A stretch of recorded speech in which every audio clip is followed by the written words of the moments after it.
নমস্কার, খাই খাই রান্নাঘরে সবাইকে স্বাগত জানাই।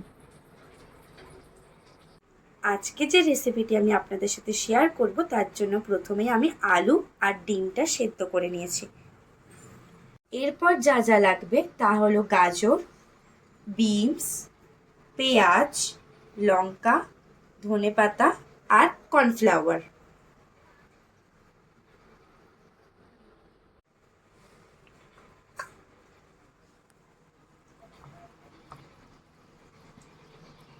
ডিমটাকে এবার আমি ভালো করে গ্রেট করে নিচ্ছি। আমি ডিম দিয়ে করছি, আপনারা চাইলে পনির দিয়েও করতে পারেন। ডিমটাকে গ্রেট করা হয়ে গেছে, এবার আমি গাজরটা দিয়ে দেব। গাজরটাকে আমি আগে থাকতে গ্রেট করে নিয়েছিলাম। এবার বিনসটা দেব। বিনসটাকে আমি একদম ভালো করে চপ করে নিয়েছি। এবার দিয়ে দেব পেঁয়াজ। এবার দিয়ে দেব লঙ্কা, সেটা আপনারা পরিমাণ মতন দিতে পারেন, কারণ এটা বাচ্চাদের স্কুলে তো আপনারা টিফিনে দিতে পারেন, তো সেই জন্য পরিমাণ মতো লঙ্কাটা দেবেন।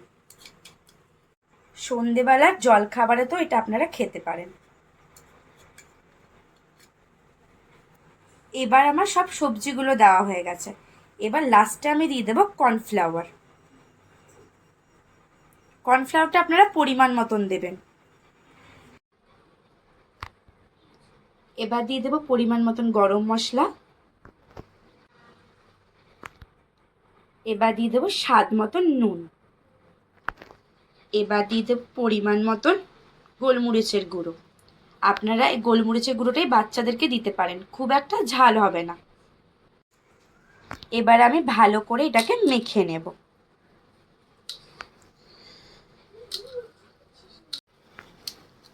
এটা বাচ্চাদের জন্য খুব পুষ্টিকর একটা খাবার, অনেক রকমের সবজি এতে দেওয়া আছে, আর এটা অনেকক্ষণ পেটও ভরে থাকবে বাচ্চাদের। আমার সব কিছুকে একসাথে ভালো করে মাখা হয়ে গেছে।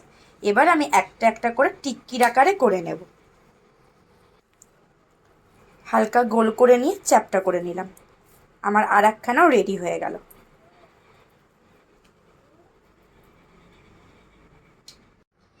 এবার সব কটা শ্যালো ফ্রাই করার জন্য রেডি হয়ে গেছে।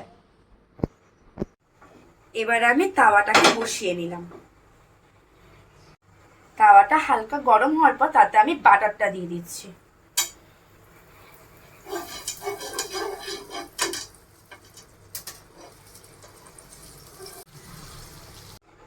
বাটারটা গরম হয়ে যাওয়ার পর আমি একটা একটা করে টিকিয়াগুলো বসিয়ে দিচ্ছি।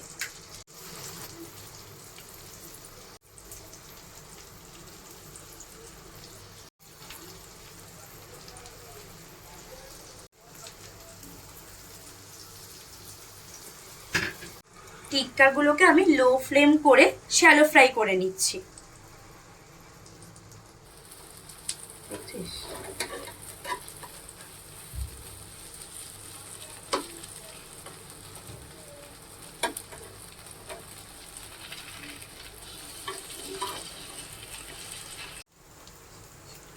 একটা দিক হয়ে গেছে উল্টে দেওয়ার পরে, এবার আর একটা দিক হচ্ছে। এবার টিক্কিগুলোকে আমি তুলে নেব একটা করে।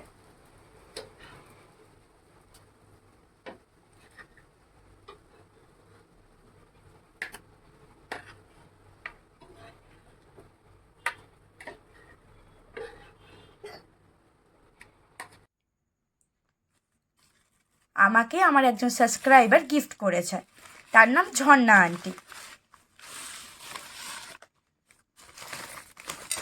এই যে এই প্লেটটা, এটাই আপনাদের সাথে আমি শেয়ার করলাম। আজকে যে রেসিপিটি আমি করেছি সেটা এই প্লেটের মধ্যে সার্ভ করে আপনাদেরকে দেখাবো। এবার আমাদের রেডি আলু ডিমের টিক্কি। ভিডিওটা যদি আপনাদের ভালো লেগে থাকে লাইক, শেয়ার, সাবস্ক্রাইব করে দেবেন। নমস্কার, সবাই ভালো থাকবেন, সুস্থ থাকবেন। দেখা হবে আবার নতুন একটি রেসিপি নিয়ে আপনাদের সাথে।